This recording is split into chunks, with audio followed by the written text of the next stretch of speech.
Welcome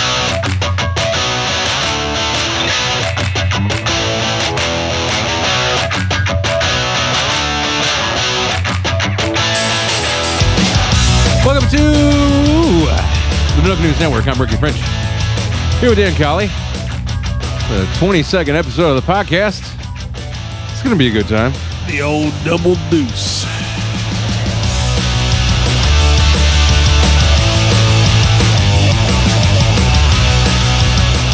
I don't know how we keep looking out, Dan. We keep winding up recording the show on these very important holidays. I don't know. I think it's just because there's a fucking holiday every day. Yeah, there's some kind of holiday every day. Yes, yes. I believe tomorrow is National Jello Shot Day. Oh, I don't know if it is or not. I just made that shit up. well, I'm sure it's someday. Probably. Well, today is National Tequila Day. And the other funny thing about this is we never get to these before they happen. No, just when they so that by the time people hear this, they're like, yeah, well, what the fuck that was? Yeah. Who gives a shit? Maybe we should look up what. I'll look up what Monday is and let you guys know at the beginning of the next segment. Now, who cares? Or I probably won't. Plus, the show comes on Tuesday, so you'd still be a day late. You fucking idiot. Oops. It's National Tequila Day. You know, The Rock has a tequila. I know because We had guac on The Rock at one time. Yeah, Well, that was 20 weeks ago. he wanted to buy you some guac there. It was like 20 some odd weeks ago.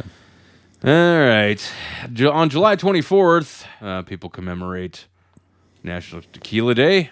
And let's see. The history of Tequila Day is a little bit in question. It all started around the 16th century, it says. No, it didn't. It started in the 80s when Pee Wee was on the bar dancing. Yeah, well, yes. Cortez, the Spanish explorer Cortez, they're referring to, not Dan Cortez from MTV Sports. Oh, Jesus.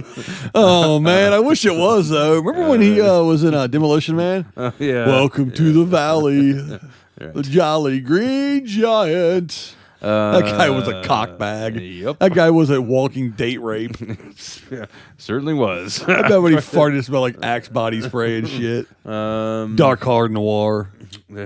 Ever since he left MTV, the roofie industry has really taken a nosedive. Yeah, I can't imagine. There's no more girls going to spring break and regretting every moment of their life anymore. Well, that's probably still significantly happening. fewer. Yeah, That's the thing.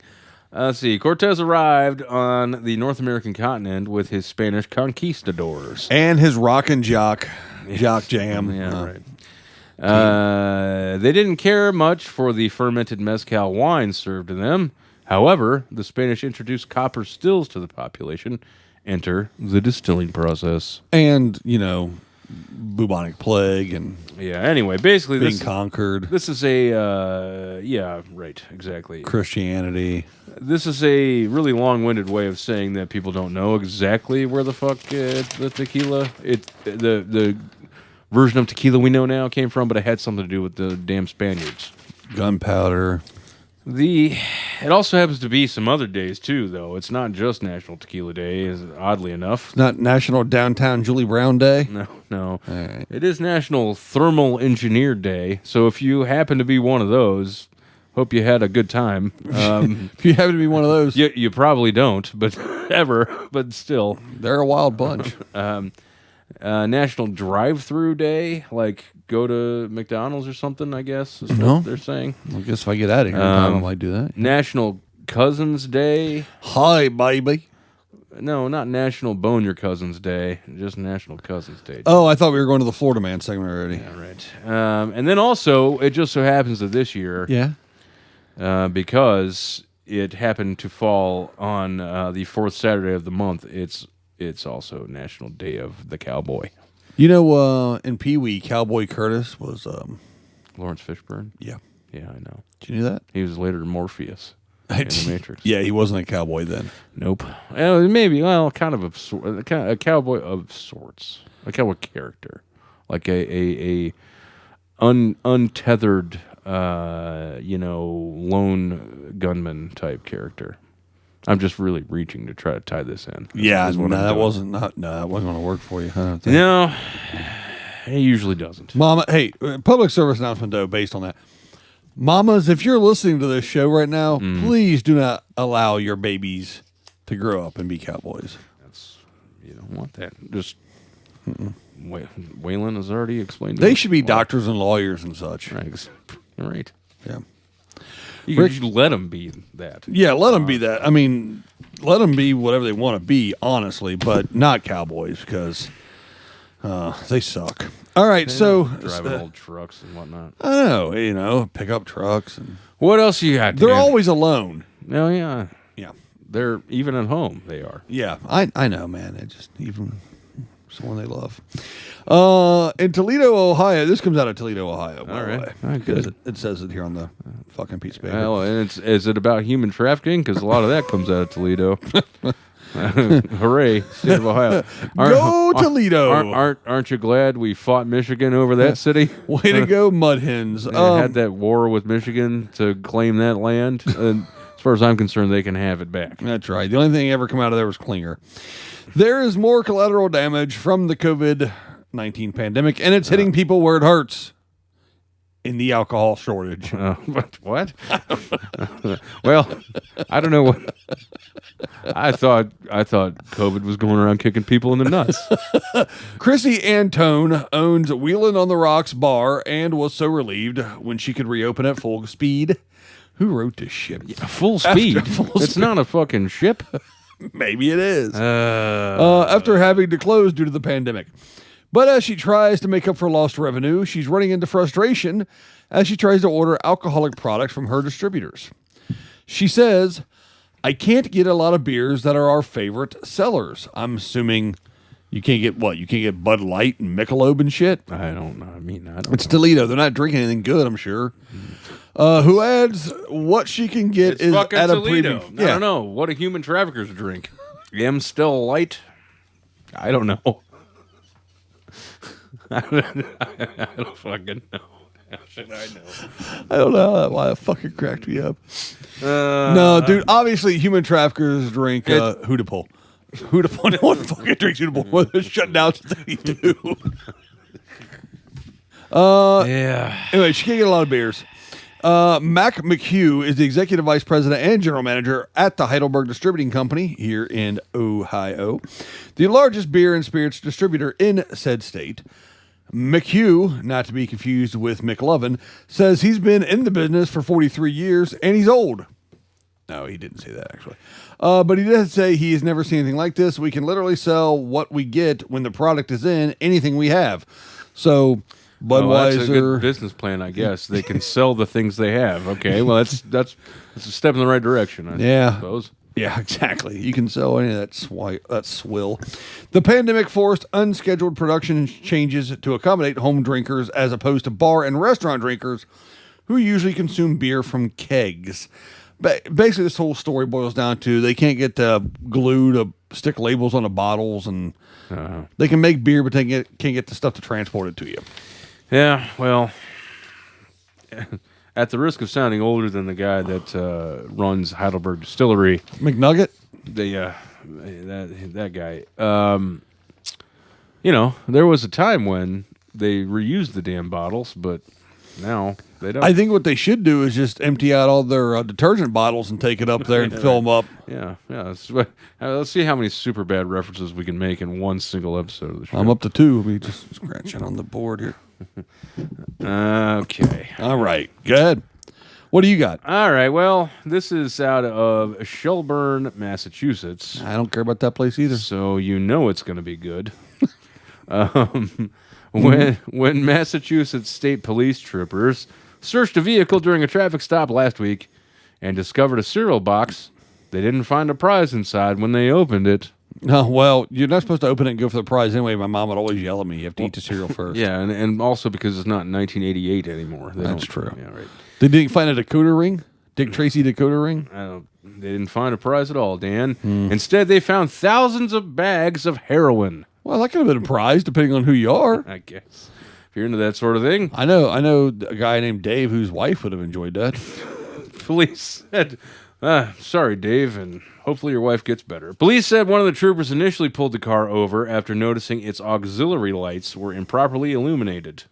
Now, that sounds like some shit a cop would fucking say, right? Tail lights out. Excuse me, sir. Sir, the reason I stopped you today is that your auxiliary lights are improperly illuminated. Every time you do that voice, I think of Andy Sandberg from Parks and Rec. Oh, yeah, right. This is what we do right here. Yeah, right. That bit. Yeah, it was good, right?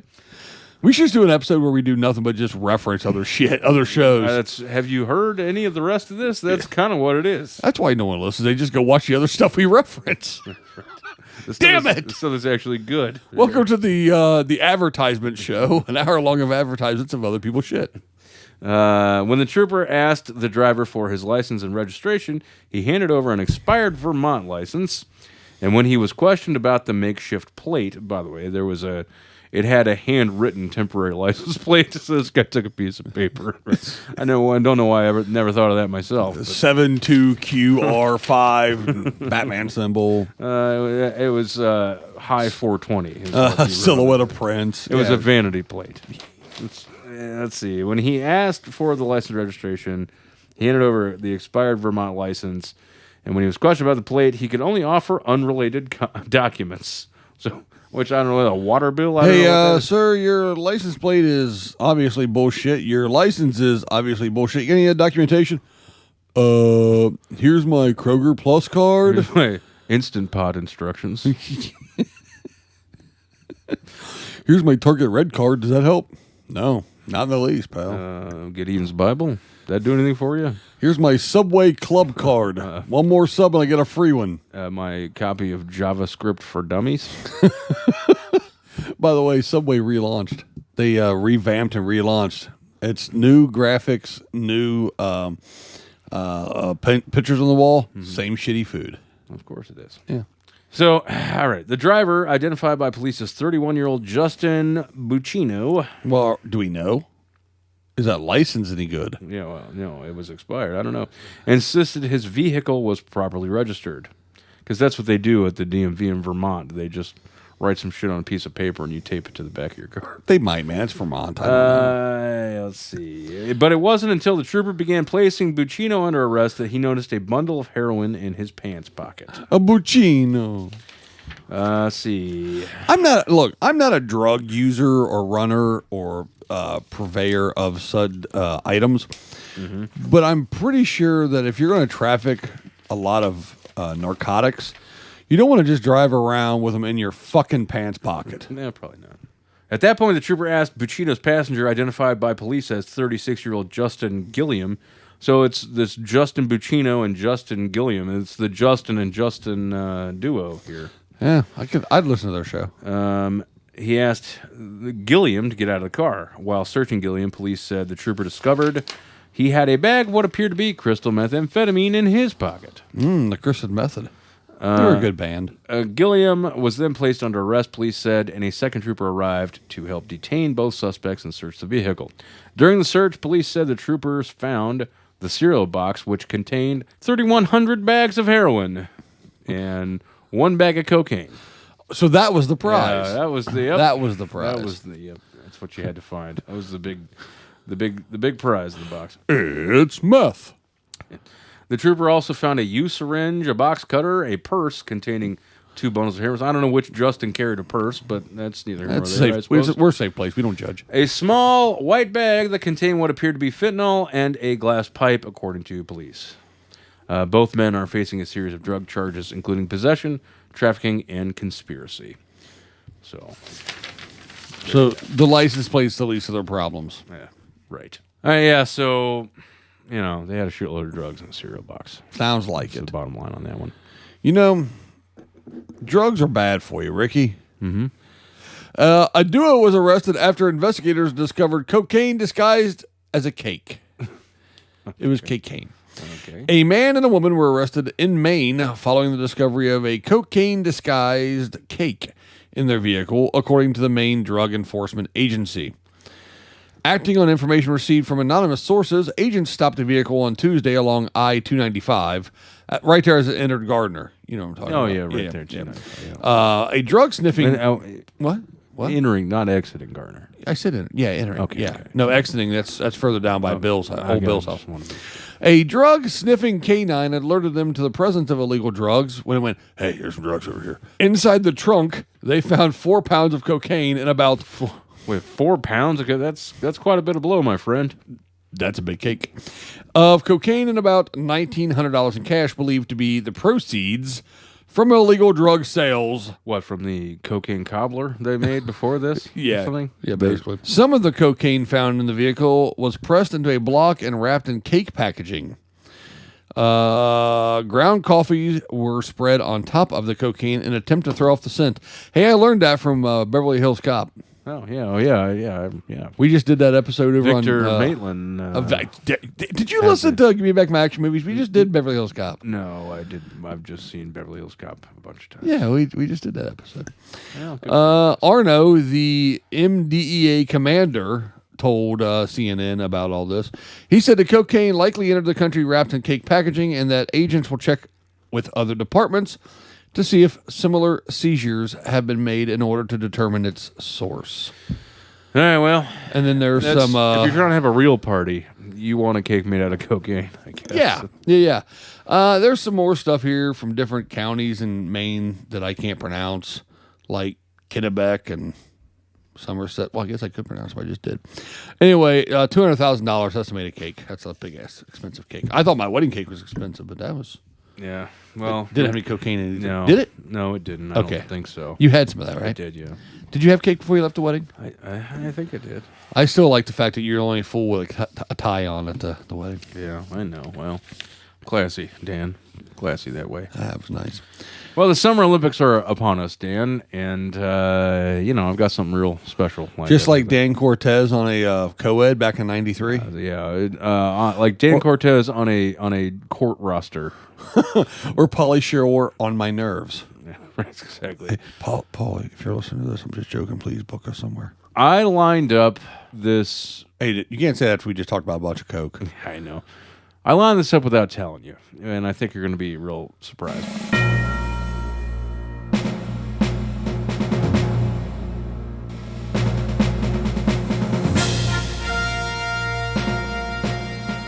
All right, the Summer Olympics are here, and because we are a premier news organization, we're certainly going to cover it.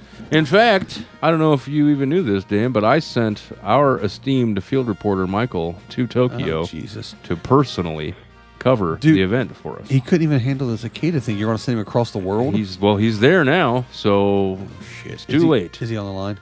Yes, Michael is on the line. Hey, Michael, how are you, buddy? Hey, I'm doing great. How are you guys? We're doing pretty good. It's probably not having as much excitement as you are, being at the in Tokyo for the Olympic Games. Oh, have you ever been here? Have you ever been to this town?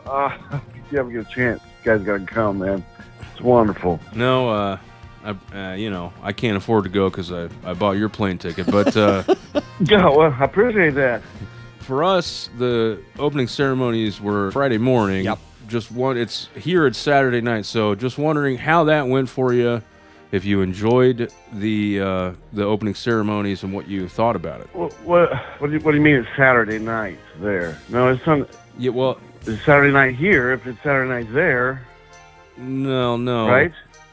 Well, what day is it, Michael? It's Sunday morning, 10:30, something like that. 10:30 Sunday morning. Right. Yeah. But if it's 10:30 in the morning here, what time is it there where you are? Well, it's 9:30 at night. Yeah. Here. 9:30 at night. So they haven't happened yet because I'm before you guys.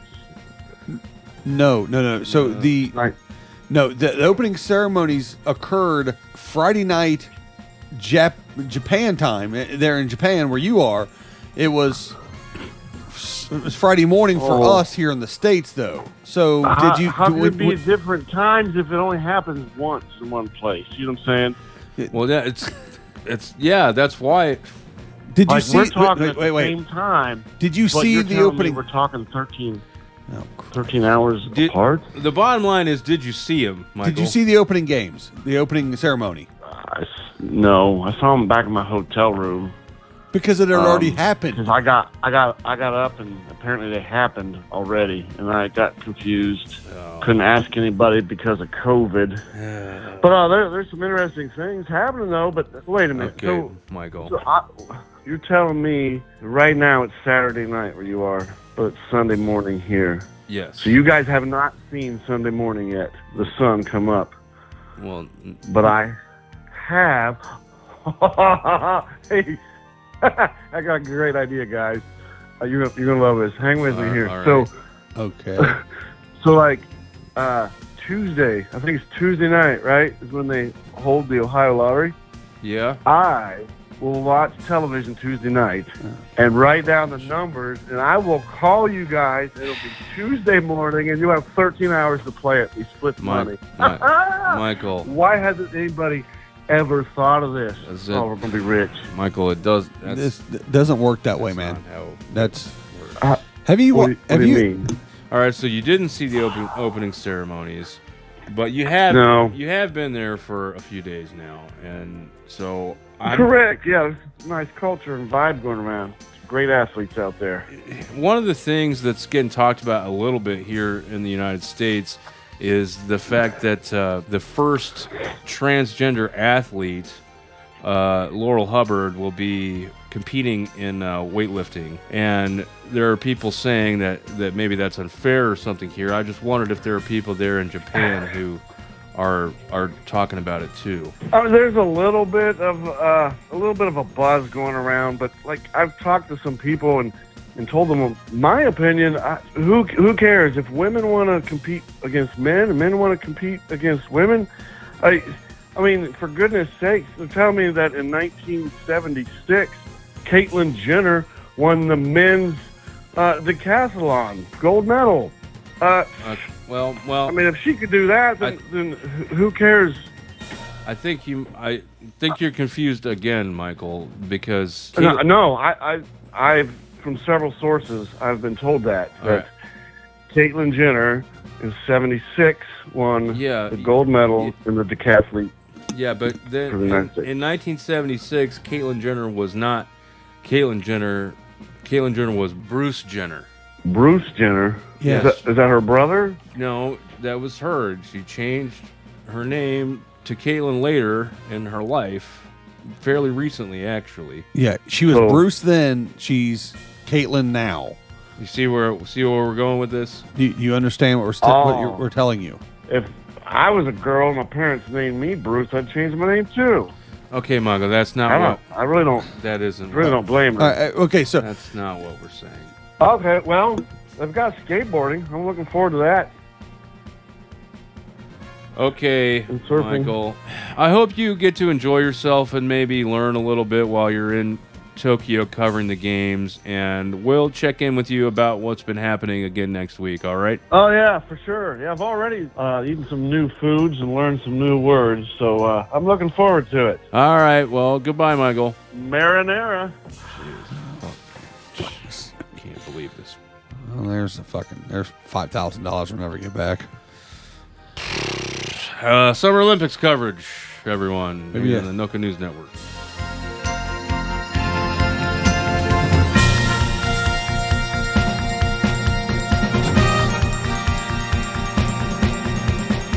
All right, so not what I was hoping for. No, that was not even a bronze medal performance. That was like Lithuania. If you had to hold up a card and put a number on it to score that coverage, what would you put on it?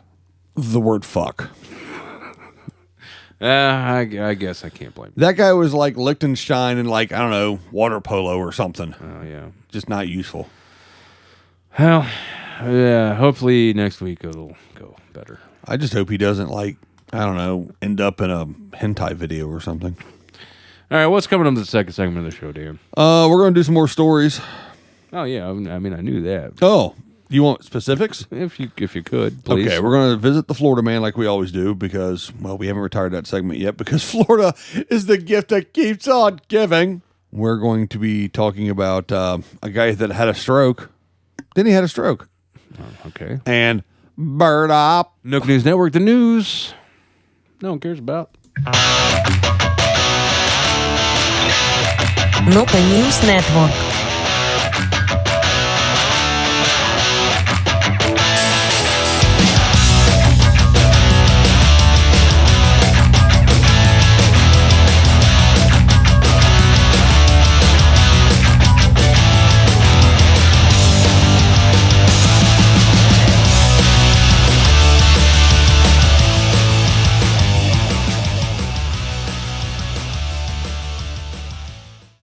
Hey, Dan, you know what I love? Yeah. You love long walks on the beach and slow meandering streams. You know what else I love? Popcorn? Yeah, delicious I knew flavored it. popcorn. It's because we're doing a popcorn commercial. From Grandma Bev's Good Ass Popcorn, as to be more specific. Yeah, every other popcorn sucks. Grandma Bev's has a delicious variety of flavors to choose from. Like Pop's Secret, they're owned by Nazis. Yep. I'm not gonna refute that. They've got cinnamon roll popcorn. Ricky, I once heard Orville Redenbacher killed a man. They've got your kettle corn, your caramel, your You know, the people who run Jiffy Pop are a bunch of racists. white cheddar ghost pepper. Yep. Cheddar jalapeno. I really think that all other popcorn brands are members of the Illuminati and control the government.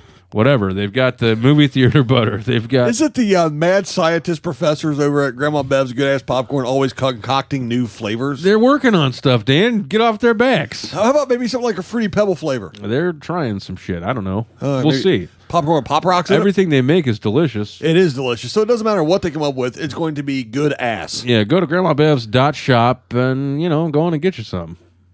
Hey, Ricky, the Noka News store is an awesome location to get Noka News gear. What's the only location to get Noka News gear? Sure, yeah. Except maybe my closet, your closet. Yeah. A few other people's clothes.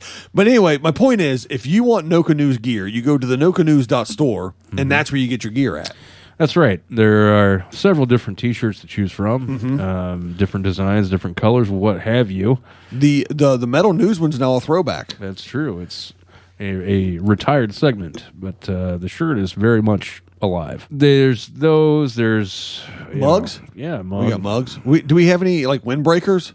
No, we have. Do we have any like starter jackets? No, but we have a hoodie, I guess. Oh, well, that's a good thing. How about high tops? We have any high tops? No, we don't. Oh. Have that. But we have everything else though at the Noka News store. Yeah. Shirts, Yes. mugs. Yep. Well, people go get those. Go get them.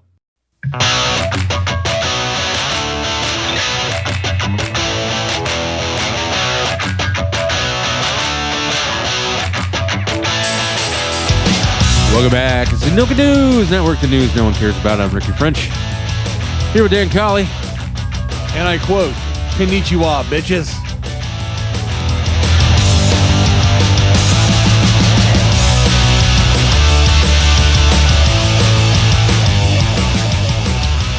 All right. Ricky, the Olympics are in Japan this year. That's true, yeah. And I have a story here about a Japanese man, but it's more or less a cautionary tale. And kind of be serious for a second. So, Okay. I know we don't have any. I mean, we have serious music we play at the end, but this is serious time here. All right. I'm listening. Are you listening? Yeah, I'm listening. I need you to pay attention I am. specifically. Okay, fine. A single Japanese man almost died from masturbating. All right. Doctors claimed it's not funny, Ricky. Doctors claimed Sorry. hey. Sorry. Go ahead. Go ahead. Doctors claimed that the 51-year-old man, who they didn't identify, enjoyed pleasuring himself several times a day.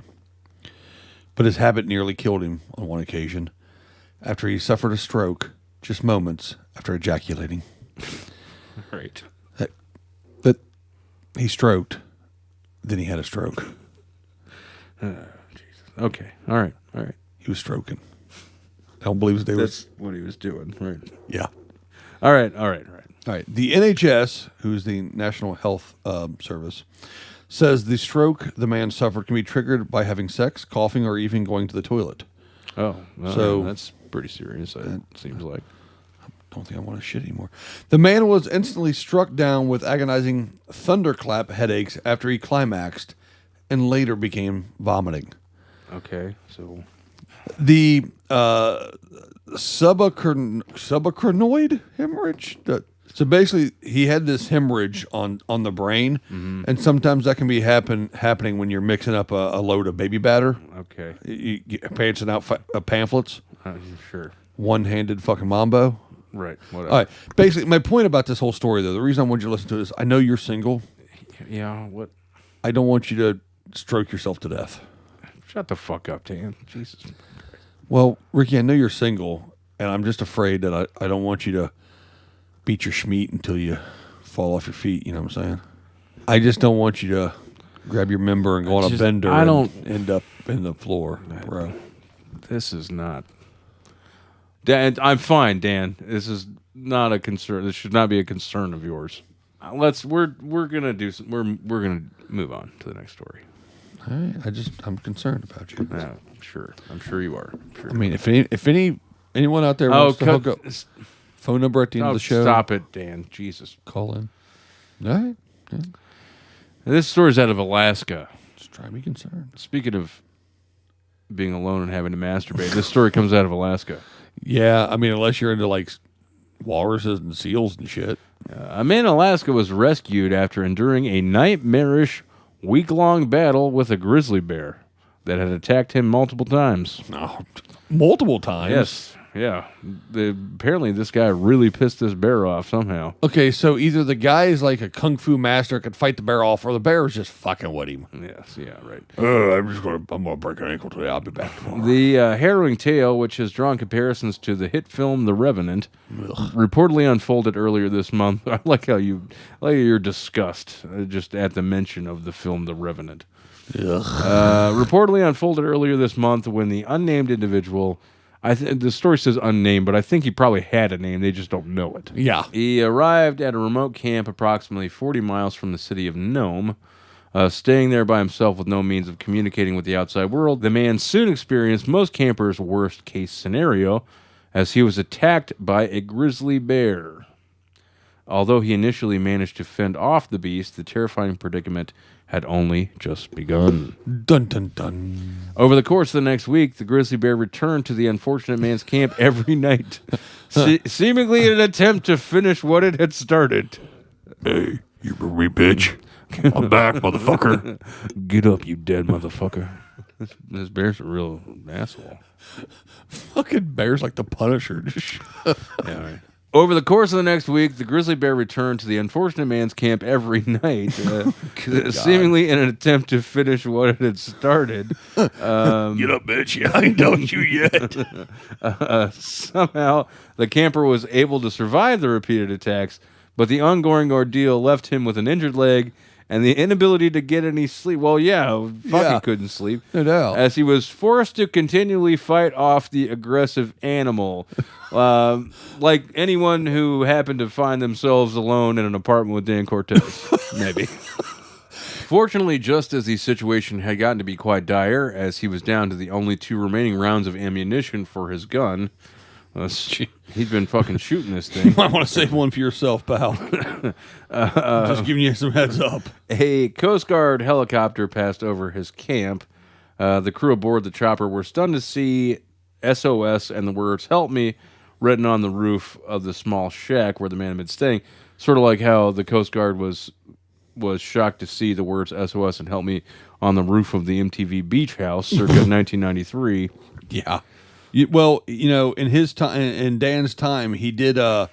He was the coach for such famous teams as the Bricklayers and the Homeboys back in the Rock and Jock days. So, I mean, he's got some. If his reputation wasn't already ruined, then certainly is now. Well, he was on 2 episodes with Conan too. So, I mean, You're clearly just looking at his IMDb page. Well, someone needs to. No one else ever does. According to co-pilot AJ Ham, I think it's AJ Hambo. I don't think it's pronounced this way, but it's kind of AJ Hammock is what I want to say. That guy just lays around. When the helicopter landed, the crew were met by the man who emerged from his shack, quote, on his hands and knees, waving a white flag. Fuck, was he surrendering to the bear at that point? I don't think the bear really has ever agreed to the Geneva Conventions. I don't think the white flag is going to. Do you think the Coast Guard was the bear military showing up with bear SWAT team and commandos? The disoriented camper subsequently explained what had happened to him, and the team transported him to nearby Nome for medical treatment. While bear attacks in Alaska are not unheard of, wildlife experts say that this particular case is rather unique, as such encounters are usually isolated incidents rather than an ongoing series wherein the same creature keeps targeting a person over and over, unless that creature is Dan Cortez. Yes, I absolutely. What I'm getting at. I just like how we've decided that this is the Dan Cortez episode. We're going to shit on Dan Cortez. Yeah, sorry, for Dan. no good reason. Sorry, Dan. You somehow you've been targeted by a Never Will Be podcast with a listenership lower than your IQ to hammer you into the ground for no unknown reason. You're never going to find out about it, but goddamn, it's going to make us feel good. You're never going to work in this town again, Cortez. I mean, Gallagher did once, but. All right, Ricky, this is the time of the show where we talk about miserable human beings that spent time in Florida that aren't Dan Cortez.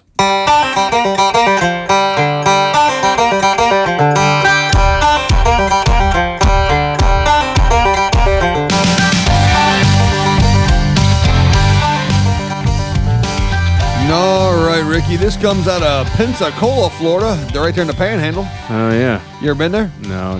Yeah, I have. A man apparently shot himself by accident while showing Florida bar customers his gun Thursday night. Okay, well. The man can be seen on surveillance video showing his gun to customers at O'Reilly's Uptown Tavern in Pensacola before making a quick motion as if putting it into a pretend holster below his shoulder. When he did, the gun discharged and a bullet hit the man in his torso, according to Pensacola News Journal. The bar manager showed the newspaper video of the incident. Wouldn't talk to us earlier tonight. We did call, by the way. Yeah, we tried. Somebody was very pissy on the phone. She's been having a bad day. Yeah, screw her. It says, I don't know if he was pretending to be a badass or something. Manager Warren Sonnen, who again did not answer us, told the newspaper, but from what I can tell, it was completely by accident. The man immediately left the bar and checked himself into a hospital. Police contacted him and were determining whether to file charges. Now, Ricky, in our pre-show work, as we tried to call O'Reilly's Uptown Tavern in Pensacola and to try to figure out some of the circumstances behind this tragedy. Yeah, right. Yeah. We did find out that it happened on Thursday. Yeah. So he may have been enjoying trivia night pitchers. They were $5 pitcher purchases with $2.50 refills of Amberbach and Rolling Rock from 8 p.m. to 11. Well, that doesn't sound so bad. Now, if he would have done it on, say, Monday, for example, it would have been Mug Night. From 8 to 11, $4.50 mug purchase with $1 draft refills of Amberbach. What the fuck is it? Who puts Amberbach on sale? What is it with these people? Fucking Pensacola. RR, which I'm assuming is Rolling Rock. Shock Top. Fucking horrible beers. $2 well drink refills from 10 p.m. to 2 a.m. I like Rolling Rock. Tuesday night's karaoke night, by the way, with BOGO Bonestic beer bottles. Wednesday's dollar night. Okay. $1 well drinks and $1.50 domestic bottles from 8 to 12. Yeah. This place is guaranteed to get you fucked up, Ricky, for cheap. Oh, hey, Ricky. Sunday, bar bingo night. Oh. $3 Bloody Marys, $3 mimosas with free pool from 11 to 4 p.m. What are you day doing drinking. You want to catch a flight in the morning? Well, we might be able to. The happy hour Monday from Sunday from 11 to 7. Yeah. This place looks nice. They got cornhole boards. Too bad that guy had to go and ruin it. They got pool tables. All right. They were definitely open, though. You could tell there was a lot of noise on the phone today. Yes, they were. This has not hindered their business in any way. The real bitchy lady was real snotty on the phone earlier today with me. But if you're in the Pensacola, Florida area, check it out and have a beer, shoot yourself in the arm. All right, this next year, I don't even think I want to say the first line of this story to you, but I'm going to. All right. Nothing is more thrilling than taking a bird to the face. Oh, is that what they're calling it nowadays? Is that a TikTok thing? Shoot. Hey, you want a bird in the face? Hey, I'm Dan Cortez. You want to burn the face? A teenager riding a thrill ride at a New Jersey amusement park became a viral sensation when a seagull flew into her face mid-ride. The park's cameras not only caught the moment that it happened, but also her friend's complete lack of awareness as to what was happening. Jeez. See, that every time, that's the problem. You two, you were there together to help watch each other's back, and Dan Cortez shows up. Your friend takes a seagull out of the face, and you don't even pay attention to be able to help her or not. No. What kind of wing person are you supposed to be? Kylie was celebrating her friend George's birthday. Oh, I hate them both. I'm glad one of them took a bird to the face. At Maurice Piers in Wildwood, New Jersey, in early July, Fox reports, the two teenage girls decided to ride a ride known as the Spring Shot, which launches riders 75 miles per hour into the air. Nope. Unfortunately for Kylie, the path of the ride directly crossed the flight path of a nearby seagull. Video of the incident shows the ride starting off normally. That's how everything starts, right? Normally. You would think. Soon after launching, however, Kylie gets a shocked look on her face. After the bird strikes her, it briefly gets stuck. Fortunately, Kylie was able to pull the bird off and send it on its way. We just did a story about pulling a bird off earlier. And While all of this is happening, Georgia does not seem to notice the bird at all. you oblivious shithead. She continues to scream throughout the ride, even while her friends struggle to get the bird off her face. So, What kind of shitty friend are you? I hit in the face with a seagull there, Dan. Yeah, well, that happens. Let's talk about another clueless teenage fuck. All right. It's going. Ain't that a Who song? Yeah, something like that. I thought so too. Right. A teenage driver in Massachusetts last week swerved to avoid hitting a squirrel, and then instead they hit a historic home built by an ancestor of Lincoln's. Oh. Okay, so the squirrel's fine, though, right? Probably. Officers were called to the Samuel Lincoln Cottage at 182 North Street in Hingham around 6:30 a.m. on July 15th. The cottage was constructed in 1650 when Hingham was first settled, the Boston Globe reported. Police said the 19-year-old, Hingham, man. Hingham. Okay. Hingham. Fine. I actually get that one right. Police said the 19-year-old driver was in a 2014 Audi Q7 Oh, what an asshole. that daddy bought her when she swerved to avoid hitting the squirrel in the road and drove off the right side of the road over the sidewalk and into the front of the house. Half the vehicle ended up inside the cottage. Residents who were inside the cottage at the time were not injured, however, did shit themselves as a car come busting through the wall. like the Kool-Aid man.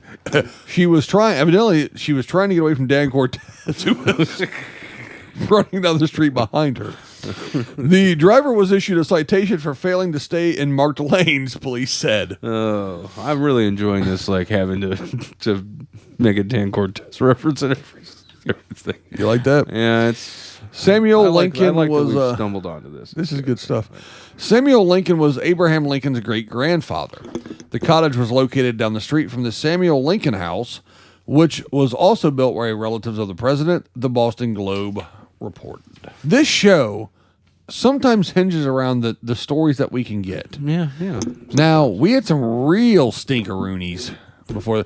We had a story about a guy who found a labyrinth under his house. Yeah. What are some of the others we didn't use? I don't know. There's a big pile of shit. You actually probably heard it on Mike Fall off of the fucking thing a minute ago. A bunch of shit we didn't use. Yeah, we're a train wreck. There was a lot of real dumb shit. Well, man. This is the good stuff. I can read the other non-funny stories that are coming up in the third segment too, if you want me to. Yeah, that's probably a good idea. All right, so in the third segment, Ricky, we're gonna talk about Bull, but not the one from Nightcourt, by the way. We're not doing that one. We're going to be talking about some fishy dealings, the paranormal news, and to quote every 18-year-old on spring break from 92 to 95, what the fuck is this thing? No Good News Network, the news no one cares about. No Good News Network.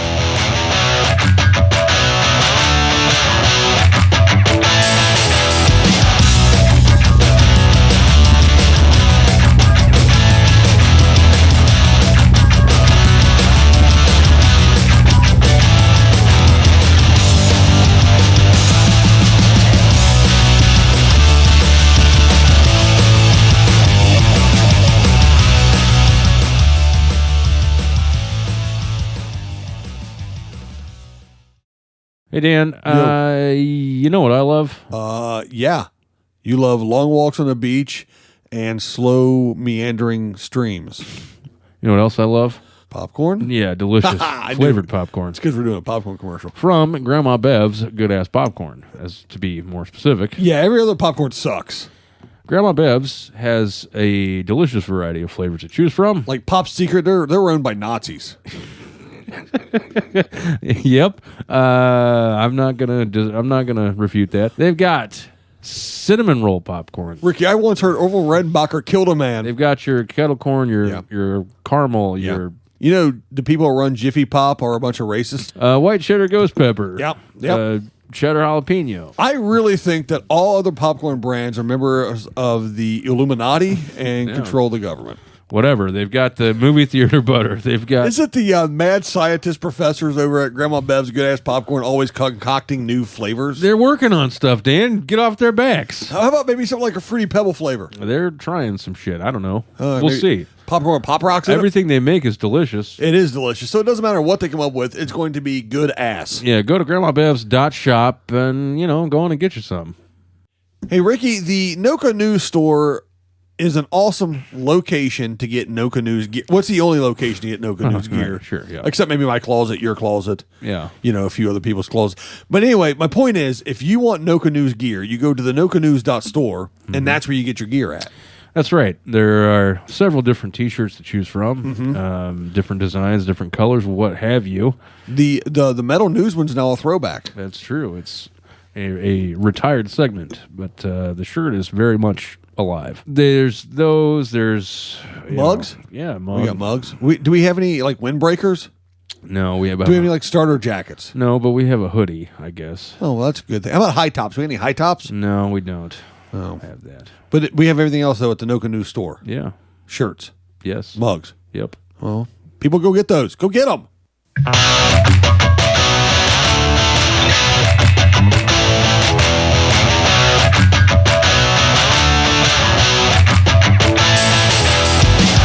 Welcome back. It's the Noka News Network, the news no one cares about. I'm Ricky French with Dan Colley.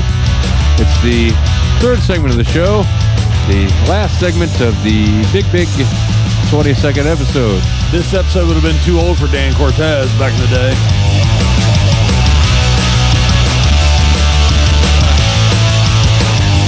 Oh.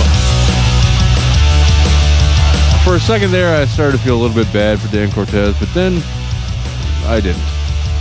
This way that happened. Yeah.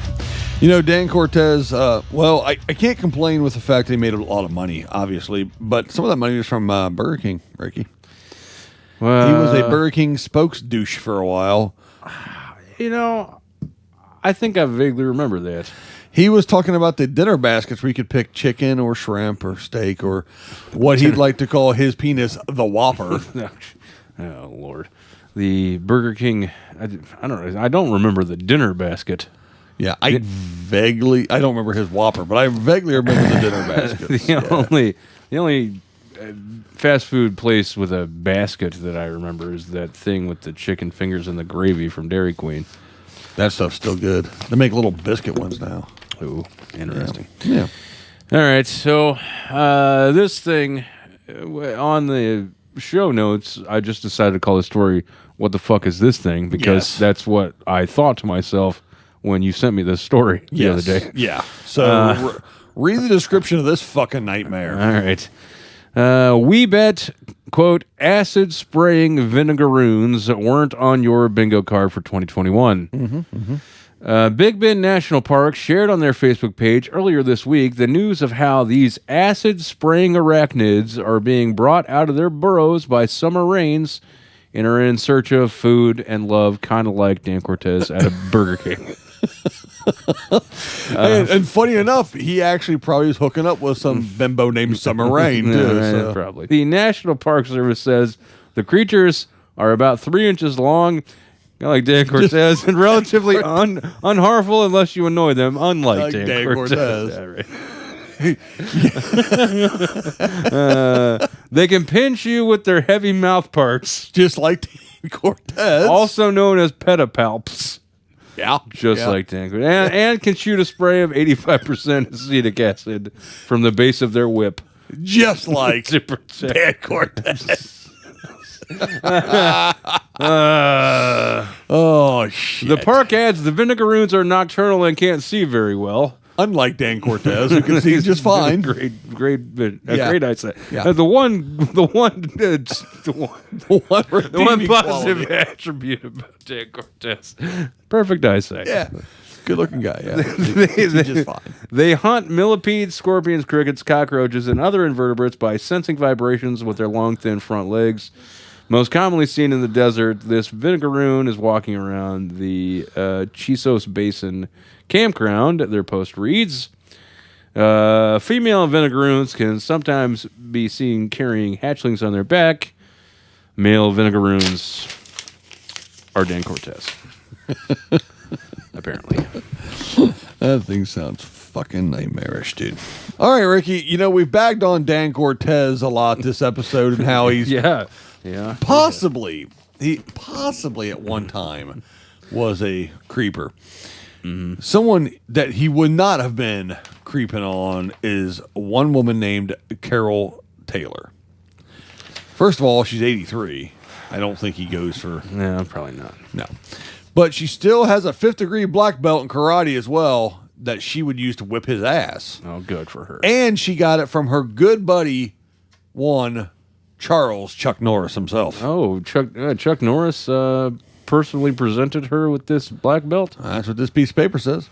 Oh. The Utah woman's passion for martial arts began 15 years ago at the age of 68 when she started taking her 11-year-old granddaughter to lessons so that she could protect herself from Dan Cortez. Of course, yeah. Oh, shit. We're going to get sued for this one. I thought, wow, this is mental and physical. This would be a good thing for someone at my age to do. So I asked the teacher if it would be all right if I joined the class.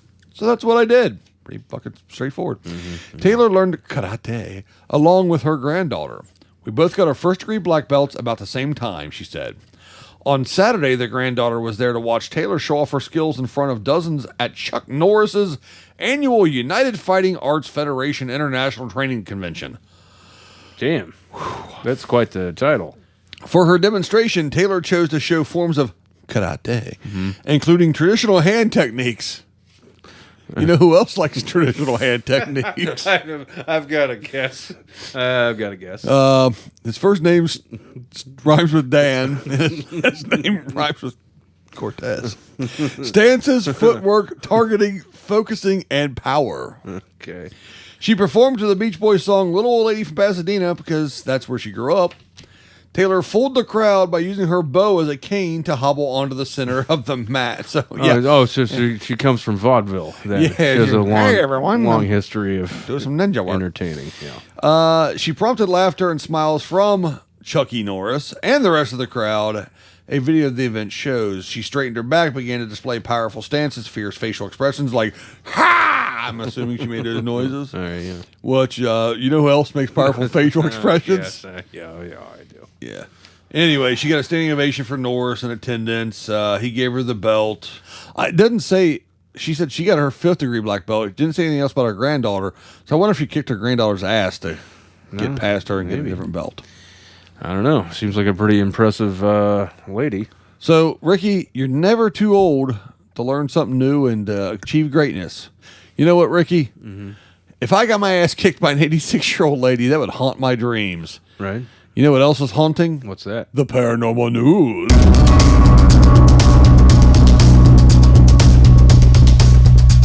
An A for effort on that one at least.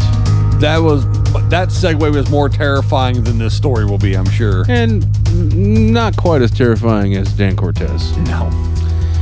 Believing that their home is haunted, a French family, not my family, but a French family, has spent the last month sleeping in a tent on their balcony in order to avoid the unsettling paranormal activity that has disrupted their lives. They don't want to sleep in the house. The Lou is haunted. There is a ghost. The strangeness... Lebu. The strangeness reportedly began last September when they took up residence in a new apartment located in the community of Répond, Although Grey Poupon. their new home initially seemed like a perfect fit for the couple, only known as Patricia and David C. and their 2 children, trouble started brewing almost immediately after they moved into the location, as they began seeing mysterious black shadows lingering around the apartment. Oh, no good. Shortly after, Chocolate bleu. the family says they began experiencing significant paranormal activity in the home, with lights and appliances randomly turning off, phones suddenly becoming frozen. Well, if you have an Android, you're familiar with that one. Hey. And strange noises coming from their dishes. Oh, yeah. Their dishes would go, be our guest, be our guest. Understandably. For some reason, our pot sounded like Angela Lansbury. Understandably concerned by the incidents that apparently convinced that they were paranormal in nature rather than something that the building manager could fix, they enlisted a type of psychic healer in France known as a magnétiseur. Magnétiseur. Yes. Right. Such individuals are said to have mastered or are gifted with the ability to use magnetic energy in all manners of, quote, magical ways. Oh, look at me. I can use this magnet to hold my homework on the refrigerator. In this instance, the magnétiseur could allegedly sense spirits and, upon visiting the home, determined that it was haunted by the spirit of a woman from the 19th century. Unfortunately for them, the ghost was not a fan of the family. Was not a fan. And I asked her, she said, you suck. which is why it had been causing a ruckus in the home since they first arrived. The predicament became all the more problematic because they are unable to move out of the apartment, and the managers of the complex were not swayed by the magnétiseur's analysis. And so, at their wits' end, the family took the dramatic measure of setting up a small tent on their balcony in order to avoid their proverbial and possibly literal roommate from hell. Kind of like Dan Cortez. Le Dan Cortez. Le Creeper. Yes. Le Creepier. I think that's how you pronounce it in France. Yeah. Le Creepier. Probably. Yeah. You know, the only thing ever come out of good out of France was poutine, and that wasn't even France. That was That French Canada. That'd be Canada. Well, it was the French portion. It's like France light. All right, this comes out of Chilton, Wisconsin. The DNR, which I think stands for Dan Needs Romance. Dan Cortez, that is. I'm good. I mean, I'm fucking set. I've got romance up to my eyeballs. I'm a romantic motherfucker. The DNR's top sturgeon biologist resigned Thursday. Wait, how the mighty have fallen. Not their top sturgeon biologist. Yeah, man. The top. Oh, man. Which means I'm sure there's some weaselly little fuck somewhere in the lab going, now I knew I had to do this. Bide my time. And the days of being the 4th best sturgeon biologist in Wisconsin are over. Fuck you, Ryan. The same day he was found guilty in Calumet County of obstructing a conservation warden during an investigation into the illegal bartering of sturgeon eggs used for caviar. Okay. Ryan Koenigs pleaded no contest to the charge and was fined $500. Sounds like it must be a pretty serious crime then. Yeah, there was no punchline. That was all that's it. $500. All right. And he resigned for that. I'd have been like, you know what? Fuck you. I ain't resigning. Fire me. Well, for $500. If your only job is trying to make sure these sturgeon keep surviving, but yet you're selling their eggs for people to fucking eat, I guess that doesn't work out well. Wait. I'm reading on further now. Here, he was also convicted last month in Winnebago County of resisting a conservation warden and was fined $50. Oh, there it is. Well, there it is. That this sounds guy, like a real asshole. This guy is a menace to fucking society, Ricky. This guy is the worst type of human being and the biggest menace since Dan Cortez coached the Bricklayers in the rock and jock I can't basketball. believe you remember that. I got one last story for the show. Lucky for Dan. Yeah. Let's see what we can do with this one. An escaped bull has eluded capture for several days on Long Island, That sounds like a lot of shit to me. despite searchers employing a helicopter and night vision equipment, along with attempts to lure the roaming animal with grain and a cow. Usually, if you want to lure a roaming animal, what you do is you put some LA gears and maybe some Zima in a trap and see if Dan Cortez shows up and gets it. Police in Suffolk County say they began responding to calls about the 1,500-pound bull running loose Tuesday morning after it broke through the fence of a local farm. Residents have spotted the dark-coated bull, since nicknamed Barney, walking across fields, roads, and suburban front yards. And it briefly shut down a portion of the Sunrise Highway. How can you not catch a giant bull in Long Island? I assume, I've never been to Long Island. Is it all city or is there? No, it's not, actually. So it could hide in like the woods. Yeah. Okay. Teams have searched the area about 50 miles east of New York City on foot and on horseback. They've used drones. A bull trap baited with the same feed Barney eats on the farm did not work, nor did other would-be traps. Quote, we've tried luring him with a cow, with horses. Frankie Floridia of Strong Island Animal Rescue. Strong Island Animal Rescue. Yeah, I'm Frankie. I'm Frankie Floridia. I run Strong Island Animal Rescue. Yeah. You guys fucking call me about a bull? He told Newsday that, hey, I'm out here with a fucking tranquilizer gun looking for him, and I'm thinking, I'm hunting cows. Is this an Indiana Jones movie or something? You know what? When I was back in school with my good buddy Dan Cortez, we used to hunt bulls all the time with tranquilizers all the time. That's what we did. We also used to hunt whales every Friday. You know what I mean? You know what I mean? Oh. It's just frustrating. The longer it goes, you wonder what happens, he said. The bull is roaming around a part of Long Island that features dense underbrush and the pine barrens. So, You know, my wife has the same feeling. She gets frustrated the longer it goes, too. And wonders what's happening. Yes. Floridia said the dense vegetation has hindered the search. See, so it's not all city. They have pine barrens and underbrush. Hey, but that wasn't very nice of him to call the vegetation dense. It's doing the best it can. Rescuers said they hope to have the bull moved to a sanctuary. Floridia says, I'm not afraid of him being aggressive to humans. I mean, he's no Dan Cortez. He ain't wearing LA gear or nothing. He doesn't have horns. He's not an aggressive animal. He doesn't have a hat on backwards. He doesn't have a tank top and shoulder-length stupid hair. He's not wearing a flannel shirt that's untucked and tied around his waist. He's not talking football with Snoop Dogg for some reason. He's not hanging out with Tony Hawk talking about a 720 Air Fakie.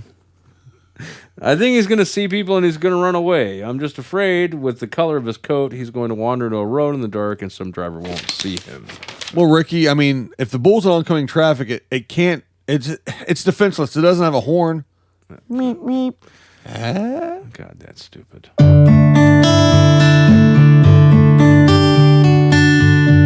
All right, so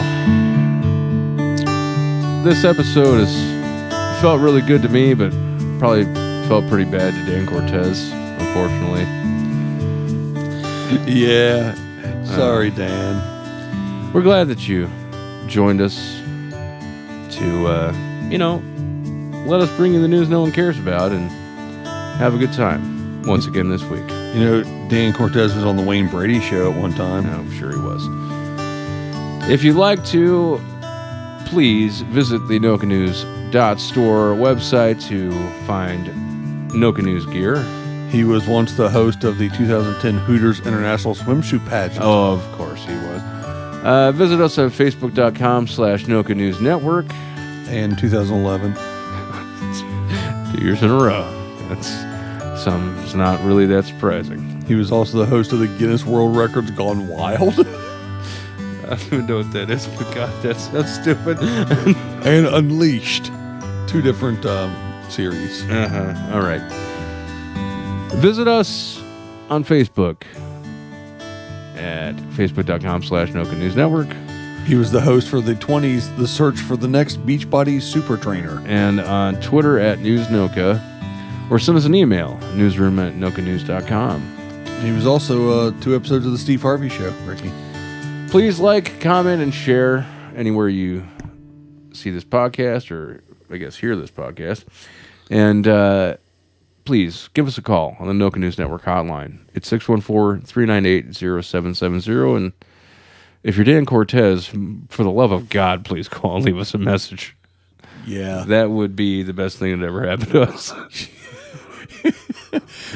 Your next Kurt Loder.